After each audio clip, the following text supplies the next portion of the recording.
കോഴിക്കോട് യുവാവ് കുഴഞ്ഞുകൊണ്ട് മരിച്ചതിന് വാർത്ത വരുന്നു. മലപ്പുറം കരിപ്പൂർ പുളിയമ്പറമ്പ് സ്വദേശി സൈനുൽ ആബിദാണ് മരിച്ചത്.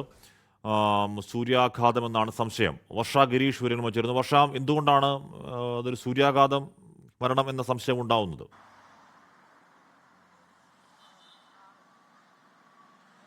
ഹാഷ്മി, സൂര്യാതപമാണെന്നുള്ള കാര്യം ഉറപ്പായിട്ടില്ല. പക്ഷേ യുവാവ് കുഴഞ്ഞു വീഴുകയായിരുന്നു എന്നാണ് ലഭിക്കുന്ന വിവരം. ഇനി ഹൃദയാഘാതമാണോ എന്നുള്ളതെല്ലാം അറിയേണ്ടതുണ്ട്. അത് അറിയണമെങ്കിൽ പോസ്റ്റ്മോർട്ടം നടപടികളെല്ലാം പൂർത്തിയാകണം. ഇപ്പോൾ മരിച്ചിട്ടുള്ളത് കരിപ്പൂർ പുളിയമ്പറമ്പ് സ്വദേശിയായിട്ടുള്ള സൈനുൽ ആബിദാണ്. ഇദ്ദേഹത്തിന് 38 വയസ്സാണുള്ളത്.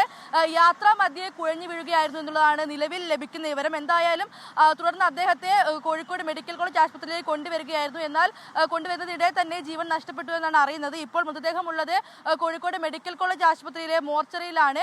പോസ്റ്റ്മോർട്ടത്തിന് ശേഷം എന്തായാലും മൃതദേഹം ബന്ധുക്കൾക്ക് വിട്ടു നൽകും. തുടർച്ചയായി നമ്മൾ കഴിഞ്ഞ ദിവസങ്ങളെല്ലാം കണ്ടതാണ്, നിരവധി പേർ സൂര്യാഘാതമേറ്റ് മരണപ്പെട്ടിരുന്നു.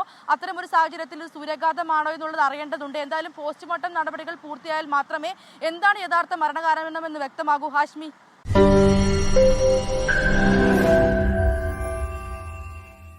ലോകത്തെവിടെയായാലും ഏത് സമയത്തും 24 വാർത്തകളും ഓഗ്മെന്റഡ് റിയാലിറ്റി പാക്കേജുകളും എക്സ്പ്ലെയിനറുകളും വിശദമായി കാണാൻ ഞങ്ങളുടെ യൂട്യൂബ് ചാനൽ നിങ്ങൾക്ക് സബ്സ്ക്രൈബ് ചെയ്യാം.